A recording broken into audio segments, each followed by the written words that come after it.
वो मोदी के जहन में ये है कि मुझे भगवान ने इस मनसब पर बिठाया है और मैंने एक वो महाभारत जो है वो जंग लड़नी है और उसके नतीजे में वो तस्वुर जो भारत का है उसको बहाल करना है। भारत ने क्यों किया?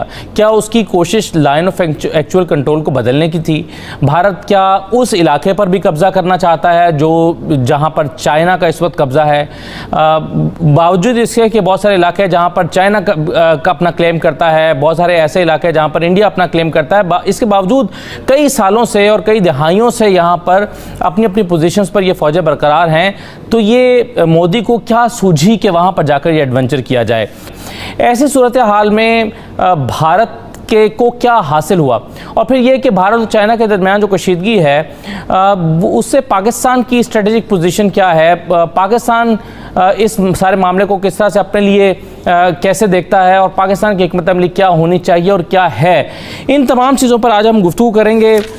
और सबसे पहले औरिया साहब, मैं आप ही से शुरू करता हूँ। ये क्या आप देख रहे हैं, भारत की नीयत क्या थी? बुनियादी तौर पर भारत क्या लाइन ऑफ एक्चुअल कंट्रोल को बदलना चाहता था? नहीं, बहुत सारी जंगें इसलिए की जाती हैं कि उसमें कोई हासिल असूल नहीं होता, बल्कि उस एरिया को एक मुस्तकिल डिस्टर्बेंस का शिकार रखना होता है ताकि वो पूरी दुनिया के सामने एरिया ऑफ डिस्प्यूट बन जाए। आप अंदाजा करें कि ये बहुत खामोश और बहुत ही जैसे कहते सर्द और बेआबाद इलाका है कि जहां 1842 में रणजीत सिंह की फौजें जब गई थी, क्योंकि वो समझती थी कि लद्दाख जो है ये भी कश्मीर का हिस्सा है और गुलाब सिंह डोगरा की हुकूमत जो है वो उसके साथ मौजूद है। उसके बाद से खामोशी हो गई थी, कोई वहां ना आया ना गया। लेकिन जिस वक्त अंग्रेजों ने सिखों को हराया तो हराने के बाद उन्होंने समझा हम इसके वारिस हैं, तो वो चले गए। वो जब मशहूर जो जॉनसन की लाइन है वो बना दी। लेकिन चीन में उस वक्त उस इलाके के अंदर एक बगावत चली हुई थी, वो जो मुसलमानों के नाम पे चली हुई थी, तो वो चीन से अलग था, तो चीन खामोश रहा। तो फिर नेहरू की उसकी लड़ाई शुरू हुई, 62 में दोबारा लड़ाई हुई। असल मसला यह है कि इसका कोई अहमियत नहीं किसी के लिए, लेकिन अब अहमियत इसलिए है कि उसके 8 से 9 किलोमीटर के फासले के ऊपर शारा कराकरम गुजरनी है और गुजरेगी, और उसके साथ चीन का वन बेल्ट वन रोड वाला मंसूबा है। और सबसे बड़ा मसला यह है कि कंटेनमेंट ऑफ चाइना की मेजर पॉलिसी में एक यह है कि इलाका डिस्टर्ब हो जाए, क्योंकि जाहिर बात है इसमें मफाद जो है वो खालिसतन अमेरिका का और उन ताकतों का है। इसलिए उन्होंने देखे आज से सितंबर में जो पेंटागन जो स्ट्रेटेजी आई है फार ईस्ट की, उसके अंदर उन्होंने कोई 18 के 19 मुल्क रखे थे और उसमें कहा था कि हमारी 3,70,000 अफवाज जो है वो बहरे हिंद में मौजूद हैं और हमारे तकरीबन 17 के करीब डिफरेंट किस्म के छोटे अड्डे वहां पर मौजूद हैं और हम बलाका वाली जगह पे तो हम कंटेनमेंट कर चुके हुए हैं। और इंडिया हम चाहते हैं कि मजीद फौजें वहां पर रखें ताकि हम मुकम्मल तौर पर करें, क्योंकि एक दफा ये वन बेल्ट वन रोड चलना शुरू हो गई तो फिर इसको नहीं कोई रोक सकेगा। स्वेज चलना शुरू हो गई, अब कोई नहीं रोक सका। एक दफा इस पे ट्रैफिक चल पड़ी तो मसला हो जाएगा। तो असल मसला यह है कि इस पूरे इलाके को डिस्टर्ब रखा जाए। इसी तरह कश्मीर का इशू भी बिल्टअप होगा। पाकिस्तान भारत की जंग भी एक्सपेक्टेड है, क्योंकि जाहिर बात है जब तक ये पूरे का पूरा रीजन डिस्टर्ब नहीं होगा चाइना जो है वो स्मूथली उसको नहीं एक्सेप्ट कर रहेगा।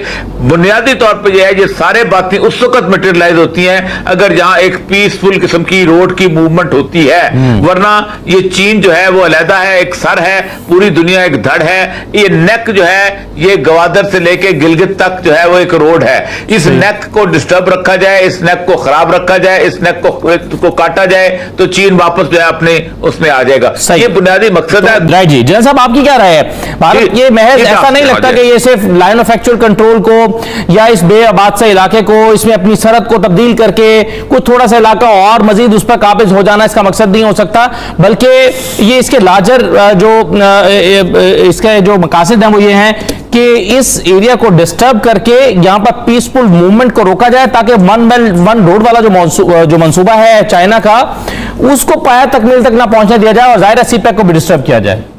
जी, मेरे ख्याल में औरिया वकूल जान साहब बिल्कुल दुरुस्त कह रहे हैं। मैं इसको मुख्तसर दूसरे अल्फाज में आसान अल्फाज में बयान कर दूं कि ये अमेरिका इंडिया गठजोड़ की प्रैक्टिकल मैनिफेस्टेशन है। जो कुछ इस वक्त कश्मीर में हो रहा है और जो कुछ कश्मीर की वजह से लद्दाख में हो रहा है, ओवरऑल इसका मकसद है एक जो स्ट्रेटेजिक टर्म यूज होती है कंटेनमेंट ऑफ चाइना, ये है एनसर्कलमेंट ऑफ चाइना, क्योंकि साउथ चाइना सी जहां से चाइना का $5 ट्रिलियन का ट्रेड होता है, वहां पे कुछ ऐसे इत्तेहाद बना दिए गए हैं जो चाइना के लिए बहुत बड़ा खतरा बन सकते हैं और चाइना की मुश्किलात में बहुत इजाफा हो सकता है।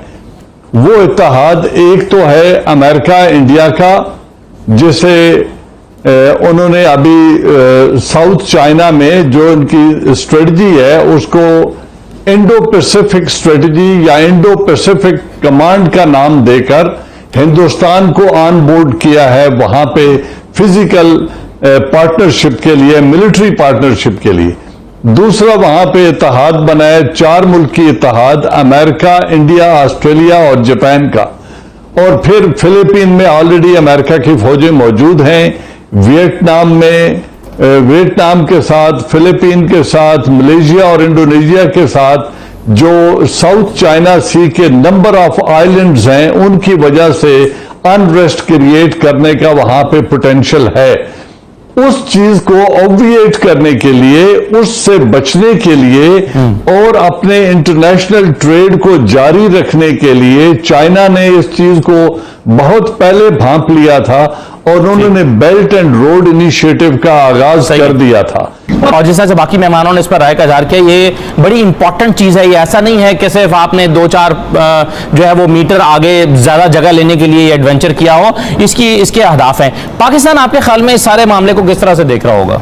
पाकिस्तान से पहले देखेंगे, पहले हमें मोदी का जो जहन है, मोदी का जो मिजाज है, मोदी की जो उस्ताद तबा है और मोदी का माजी है, उसको जहन में रख के फिर तबसरा करना आसान हो जाता है। मोदी हो, हिटलर हो, सद्दाम हुसैन हो, ये जो लोग कामयाबियां पे दर पे कामयाबियां हासिल करते हैं, छोटी सतह से उठते हैं और बड़े मनसब पर पहुँचते हैं, तो उनके यहाँ एक देवता का तस्वर अपने बारे में जो जहन नशीन होता है कि जी कामयाबी हमारे मुकद्दर में लिखी गई है, हम जो भी करेंगे वो करके दिखाएंगे। उन्होंने गुजरात किया, मोदी साहब ने, किसी ने नहीं पूछा इसको, ना अमेरिका ने सिवाय इसके कि पाबंदी लगा दी कि जी आ नहीं सकते। एक बुचर ऑफ गुजरात जो था वो वज़ीर आज़म बन गया इस मुल्क का। फिर 5 अगस्त को उसने किया, कश्मीर पर किया, तो सब ने एक्सेप्ट कर लिया। ज़ुबानी कलामी कुछ हुआ पाकिस्तान समेत, कोई अमलन तो कुछ भी नहीं हुआ, कोई मुखालफत ऐसी नहीं हुई, ना अंदर आई ना बाहर आई। उसके बाद लद्दाख का मामला तो उसी वक्त ही उसने जहन में सोच लिया था कि वो मोदी के जहन में ये है कि मुझे भगवान ने इस मनसब पर बिठाया है और मैंने एक वो महाभारत जो है वो जंग लड़नी है और उसके नतीजे में वो तस्वुर जो भारत का है उसको बहाल करना है। उसका ख्याल होगा कि पहले भी तो एक हुई थी ना छोटी सी झड़प जिसमें वो कुछ भी नहीं हुआ था जी। और उसके अलावा ये वहाँ जो बैठना चाहते हैं उसका, और ये साहब जिस तरह कह रहे थे कि उसका जो हदफ है वो है सीपैक, हदफ है शाराए कराक्रम। अगर वहाँ चाइना अपना तसल्लुत, इंडिया अपना तसल्लुत कायम कर लेता है, वहाँ ये सड़क मुकम्मल हो जाती है और उसके बाद जाके फौजें बैठ जाती हैं, तो वो जो बार बार गिलगित बल्तिस्तान के हवाले से बयान देता है, तो वो हमारी स्ट्रेटेजिक जो एक है इंडिया, चाइना और पाकिस्तान के दरमियान, उसके लिए खतरात लायक हो सकते हैं।